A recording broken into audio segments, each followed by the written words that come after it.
Hello everyone, আজ আমরা capacitance and capacitor নিয়ে আলোচনা করব।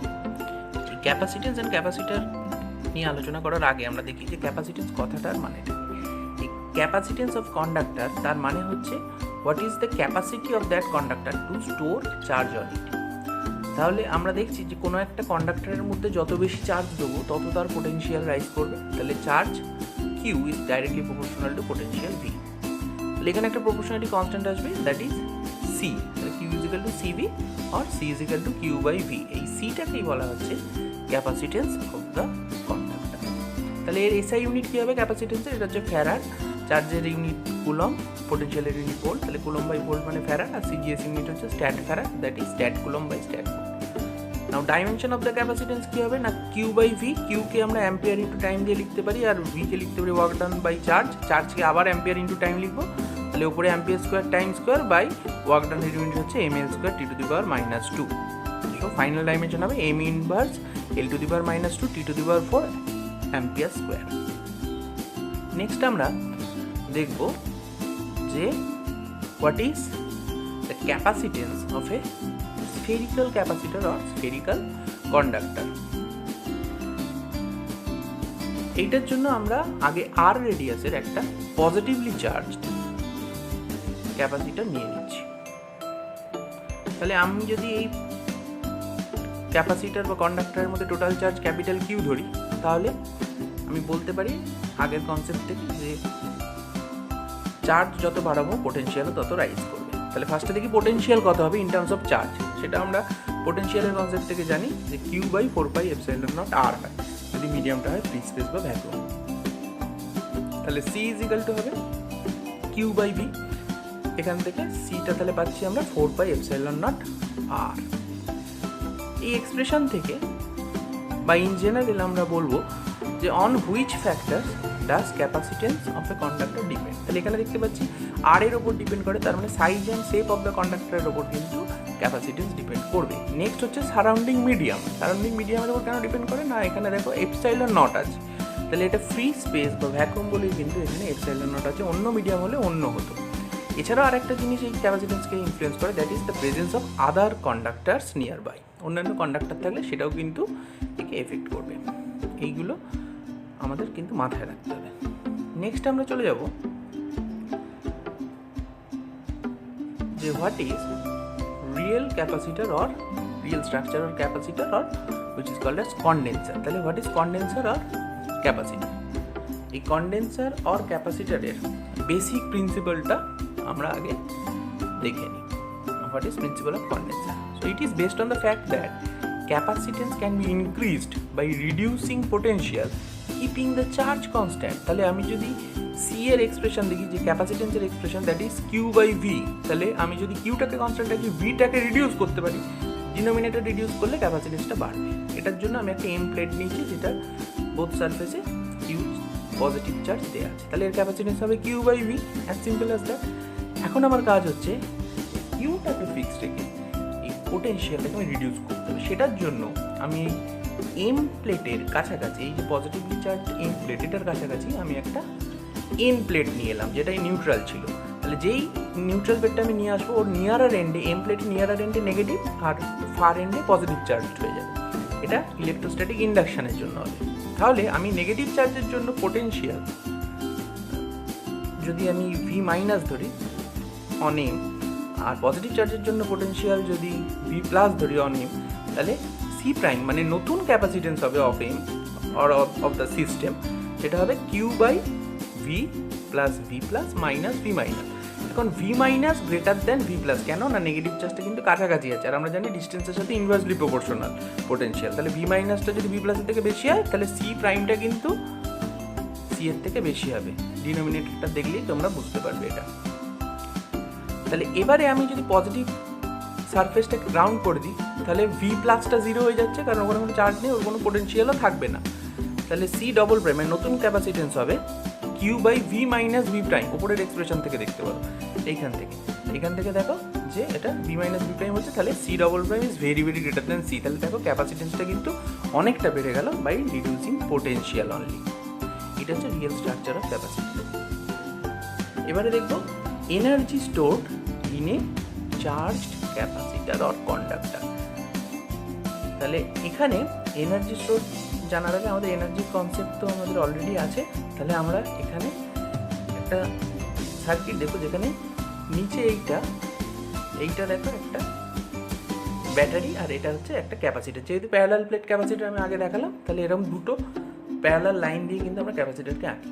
তাহলে এর ক্যাপাসিটেন্স ধরে নিচ্ছি আমরা সি, এবং এই ব্যাটারি থেকে এই ক্যাপাসিটারটা চার্জ হচ্ছে, ইনিশিয়াল চার্জ 0 ছিল, ফাইনাল হলো ক্যাপিটাল কিউ, আর পোটেনশিয়ালটা বেড়ে হলো 0 থেকে ভি অব্দি। তাহলে if after charging to small Q charge dQ additional charge is added to the capacitor, তাহলে এই ব্যাটারি যে চার্জটা এই ক্যাপাসিটারের মধ্যে ঢোকাতে যাবে সেটা কিন্তু ব্যাটারিটা ক্যাপাসিটারটা বাধা দেবে। তাহলে ক্যাপাসিটারটা বাধা দেবে যেহেতু, তাহলে একটা এক্সট্রা ওয়ার্ক ডান করতে হবে ব্যাটারিকে। সেটা কত হবে না ভি ডিকিউ। তাহলে ডিকিউ অ্যামাউন্টের এডিশনাল চার্জ দিলে আমরা জানি work done is equal to potential into charge. So ডিডাব্লিউ স্মল অ্যামাউন্টের work done V dQ, V এর জায়গায় স্মল কিউ বাই সি বসালাম, তাহলে small Q by C into dQ, তাহলে ওয়ার্ক ডান হবে 0 টু ডাব্লিউ ইন্টিগ্রেশন ডিডাব্লিউ, আর এখানে 1/c কিউ ডিকিউ, 0 থেকে কিউ ইন্টিগ্রেশনের লিমিট মানে ক্যাপিটাল কিউ। তাহলে আমি ফাইনাল এক্সপ্রেশন পাবো কিউ স্কোয়ার বাই 2c। এবারে দেখো Q is equal to CV আমরা আগেই জানি, তাহলে এখানে সিভি বসিয়ে দিলে ওয়ার্ক ডান পাবো হাফ সিভি স্কোয়ার।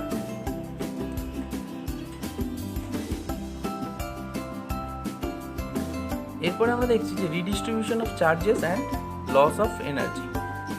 তাহলে যদি দুটো ক্যাপাসিটার যার ক্যাপাসিটেন্স যথাক্রমে C1 অ্যান্ড C2 এবং তাদের মধ্যে চার্জ আছে Q1 and Q2 R potential হচ্ছে V1 আর V2, এটাকে কানেক্ট করলে আমি চার্জগুলো হয়ে যাচ্ছে Q1 প্রাইম Q2 প্রাইম, আর পোটেনশিয়ালটা ফাইনাল পোটেনশিয়াল হচ্ছে V। তাহলে according to conservation of charge আমি বলতে পারি Q before connection is equal two Q after connection. তাহলে Q বিফোর কানেকশন হচ্ছে আগের ছবিটা দেখো, এই ছবিটা দেখো, তাহলে C1 V1 plus C2 V2, আর ফাইনাল যে পোটেনশিয়ালটা সমান হয়ে গেছে এটা হবে C1 V plus C2 V। সেখান থেকে V এর এক্সপ্রেশন এইটা পাচ্ছি আমরা, C1 V1 plus C2 V2 by C1 plus C2। তাহলে এটা মাথায় রাখতে হবে, চার্জ ট্রান্সফার ততক্ষণ হবে যতক্ষণ না পোটেনশিয়াল সেম হয়ে যাচ্ছে। এবার আমরা দেখব Q1 প্রাইম আর Q2 প্রাইমের এক্সপ্রেশন কত, মানে চার্জেস আফটার কানেকশন। তাহলে Q1 প্রাইম হয়ে যাবে এখানে C1 V, আর V এর এক্সপ্রেশন যা পেয়েছি আমি বসিয়ে দিলাম C1 V1 plus C2 V2 by C1 plus C2। তাহলে C1 টাইম C1 V1 মানে হচ্ছে Q1, কারণ Q is equal to CV, আর C2 V2 মানে Q2। তাহলে উপরে পাচ্ছি Q1 প্লাস Q2 আর তলায় হচ্ছে C1 প্লাস C2। তাহলে এখানে পাচ্ছি আমরা C1 by C1 plus C2 into Q, যেখানে Qটা হলো total charge of the system, মানে এই এক ফার্স্ট কন্ডাক্টরের Q1 চার্জ প্লাস সেকেন্ড কন্ডাক্টরের Q2 চার্জ, এই টোটাল চার্জটা হচ্ছে Q। তাহলে Q1 প্রাইম মানে চার্জ আফটার কানেকশন ফার্স্ট কন্ডাক্টরে, এটা পাচ্ছি C1 by C1 plus C2 into Q। Similarly আমি বলতে পারি Q2 prime that is C2 by C1 plus C2 into Q হবে। তাহলে Q1 prime by Q2 prime এটা আমরা পাচ্ছি C1 বাই C2, মানে দুটো ক্যাপাসিটেন্সের রেশিওই হচ্ছে charges on the conductor after connection. এবারে আমরা দেখব loss of energy due to redistribution, মানে এই যে চার্জ রিডিস্ট্রিবিউশন হলো এর ফলে লস অফ এনার্জি কত হচ্ছে। তাহলে ডেল্টা ইউ মানে এনার্জি চেঞ্জ, এটা ইজিক্যাল টু লিখতে পারছি আমরা UF minus UI final minus initial energy. তাহলে ফাইনাল এনার্জি হচ্ছে half C1 V square plus half C2 V square minus initial হচ্ছে half C1 V1 square plus C2 V2 square. এবারে আমরা এখানে V এর এক্সপ্রেশন বসিয়ে দিয়ে যদি ক্যালকুলেট করি তাহলে আমরা ডেল্টা ইউ এর ভ্যালুটা পাবো মাইনাস হাফ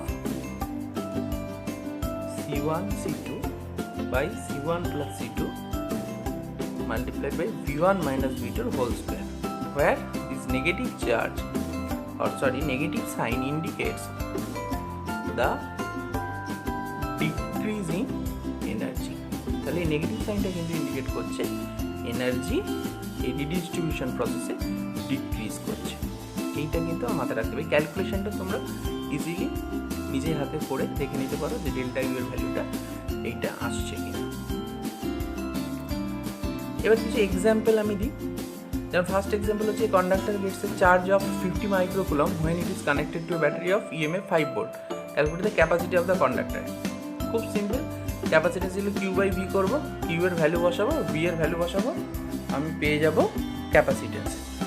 নেক্সট হচ্ছে ক্যাপাসিটেন্স বলা আছে। হ্যাঁ, এবার অয়েল ঢুকিয়ে দিলে মাঝখানে দুটো প্লেটে, মানে ডাইলেকট্রিক মিডিয়াম ঢোকালে হচ্ছে 110 মাইক্রোফ্যারাড। তাহলে এখানে ডাইলেকট্রিক কনস্ট্যান্ট বার করতে পারছি। ডাইলেকট্রিক কনস্ট্যান্ট হবে C medium by C air, মানে মিডিয়াম ঢোকালে যে ক্যাপাসিটেন্স হচ্ছিল সেইটা বাই এয়ারের থাকলে যেটা হচ্ছিল সেটার রেশিও করলে আমি পাবো 110/50, দ্যাট ইজ ইকুয়াল টু 2.2। এটা কিন্তু আমাদের মাথায় রাখতে হচ্ছে, যদি কোনো মিডিয়াম ঢুকে দেওয়া হয় যে স্ফেরিক্যাল ক্যাপাসিটারের মাঝখানে, মানে এপসাইলন জিরোর জায়গায় যদি অন্য কোনো মিডিয়াম হয়, মানে ভ্যাকুয়ামের বদলে যদি অন্য কোনো ভ্যাকুয়াম বা এয়ারের বদলে যদি অন্য কোনো মিডিয়াম হয়, তাহলে কিন্তু ডাইলেকট্রিক কনস্ট্যান্টটা পাল্টে যাবে বা পারমিটিভিটিটা পাল্টে যাবে। সেটা কিন্তু এইভাবে আমরা বার করে নিতে পারি। নেক্সট এক্সাম্পল হচ্ছে the plates of a capacitor are charged to a potential difference of 100 volt and then connected across a resistor. The potential difference across the capacitor decays exponentially with respect to time. After 1 second, the potential difference between the plates of the capacitor is 80 volt. What is the fraction of stored energy which has been dissipated? তাহলে এখানে আমার বেশি কিছু দেখার দরকার নেই, আমি শুধু দেখবো ইনিশিয়াল ছিল 100 ভোল্ট, ফাইনাল হয়েছে 80 ভোল্ট। তাহলে এনার্জি লস হবে half C V zero square, মানে যেটা initial, minus half C V square, মানে যেটা ফাইনাল। তাহলে এখানে আমি পেয়ে যাচ্ছি delta U by U zero. যদি আমি করি ইউ জিরো মানে ইনিশিয়াল, সেখান থেকে আমি এই সিগুলো সব ক্যান্সেল হয়ে যাবে, সি আর হাফ করে V zero square minus V square by V zero square করলে আমি রেজাল্ট পাবো 9/25। এবারে আমরা নেক্সট এক্সাম্পলে দেখি যে এখানে বলা আছে দুটো similar drop of capacitance C is coalesces to form a larger drop of potential V. তাহলে আমি capacitance potential of larger drop বার করতে হবে। তাহলে দুটো লার্জার ড্রপ অফ রেডিয়াস যদি আমি স্মলার ধরে নিই, এটা যখন কোয়ালেজ করছে বড় ড্রপ যদি রেডিয়াস ধরে নিই ক্যাপিটাল, তাহলে 4/3 পাই ক্যাপিটাল আর কিউ, এটা ইজিক্যাল টু হবে 2 টাইমস 4/3 পাই স্মলার কিউ। সেখান থেকে ক্যাপিটাল আর পাচ্ছি 2 টু দি পাওয়ার 1/3 স্মলার। তাহলে আমরা ক্যাপাসিটেন্স অফ স্ফেরিক্যাল কন্ডাক্টর জানি যে 4/ε0 স্মলার হবে যদি ছোট ড্রপ হয়, বড় হবে তাহলে হবে ক্যাপিটাল। তাহলে এখানে জাস্ট ক্যাপিটাল আরের ভ্যালু বসিয়ে দেবো, দিয়ে আমি এখানে যে সি ছিল সেইটার টার্মসে আমি সি প্রাইম পেয়ে যাব, যেটা হবে নতুন ক্যাপাসিটেন্স বড় ড্রপে, সেখান থেকে কিউ আর ভিও পেয়ে যাব। এরপরে আমরা চলে যাচ্ছি যে প্যারালাল প্লেট ক্যাপাসিটরের স্ট্রাকচারে। প্যারালাল প্লেট ক্যাপাসিটরের স্ট্রাকচারে ফার্স্টে আমরা দেখি যে ক্যাপাসিটেন্স কী। তাহলে প্যারালাল প্লেট ক্যাপাসিটর আগে একটা আমরা ক্যাপাসিটরের স্ট্রাকচারের সময় আলোচনা করেছিলাম। তাহলে এখানে ধরেছি এম আর এন দুটো প্লেট, এমটা পজিটিভ চার্জ, এনটা নেগেটিভ চার্জ, এরিয়া হচ্ছে এই দুটো প্লেটেরই। তাহলে পজিটিভ থেকে বাইরের দিকে আর টুয়ার্ডস নেগেটিভ চার্জ, মানে outward from positive charge and inward to negative charge হয় ইলেকট্রিক ফিল্ড। তাহলে in between the plate electric field হবে for both the plate left to right, আর distance between the plate হচ্ছে small d। এখানে যে স্ট্রাকচারটা আমরা আগে দেখেছিলাম এন প্লেটের রাইট সাইড কিন্তু মানে পজিটিভ চার্জের পার্টটা কিন্তু ব্রাউন করা আছে। তাহলে ফার্স্ট স্টেপে আমরা কী করবো না ইলেকট্রিক ফিল্ড বার করবো ইন বিটুইন দ্য প্লেটস। তাহলে সেটা কত হবে ই প্লাস প্লাস ই মাইনাস। ই প্লাসটা আমরা জানি যে একটা মেটাল শিটের ক্ষেত্রে হয় সিগমা বাই 2 এপসাইলন, যদি মিডিয়ামটা হয় যে মিডিয়ামের মধ্যে রাখা আছে তার পারমিটিভিটি এপসাইলন হয়, তাহলে টোটাল হবে sigma by 2 epsilon plus sigma by 2 epsilon, that is sigma by epsilon. Epsilon জায়গায় লিখতে পারি epsilon naught epsilon R, that is relative permittivity epsilon R. এবার পোটেনশিয়াল ডিফারেন্স আমরা জানি V equal to E times D. তাহলে E এর জায়গায় value বসিয়ে দিলে আমরা পাবো Q D by A epsilon naught epsilon R, যেখানে সিগমা হচ্ছে surface charge density, that is Q by এ। এবার ক্যাপাসিটেন্স তাহলে আমি খুব ইজিলি পেয়ে যাবো কিউ বাই ভি। তাহলে কিউ ভি এর জায়গায় যদি এক্সপ্রেশন বসিয়ে দিই তাহলে কিউ কিউ ক্যান্সেল আউট হয়ে যাবে, হবে এপসাইলন আর epsilon not A by D. এখানে এপসাইলন নটের একটা প্রিন্টিং মিস্টেক আছে, এটা এপসাইলন নট হবে। তাহলে কোনো একটা মিডিয়াম ঢোকালে এপসাইলন আরটা 1 হবে, এটা হবে epsilon not A by D. এবারে হচ্ছে force between the plates.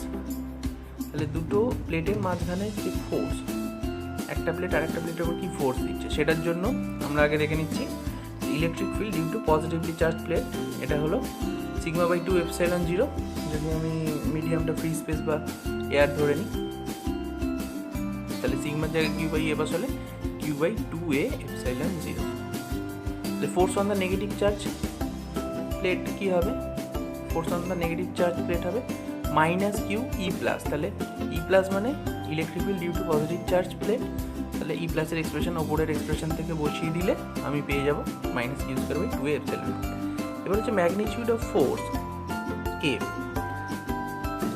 F এর এক্সপ্রেশন শুধু ম্যাগনিটিউড যদি দেখি তাহলে হবে Q square by 2 epsilon naught, এখানে half epsilon not A E square লিখতে পারি। কেন লিখতে পারি না, ই মানে আমরা জানি sigma by epsilon not totally যেটা, সেটা সিগমা বাই এপসাইলন নট, অথবা সিগমার জায়গায় আমি লিখতে পারি কিউ বাই এ, বসিয়ে দিলে হবে Q by A epsilon not. এটা বসিয়ে দিলে আমি এফ এর ম্যাগনিটিউড এইটা পাচ্ছি half epsilon not A square.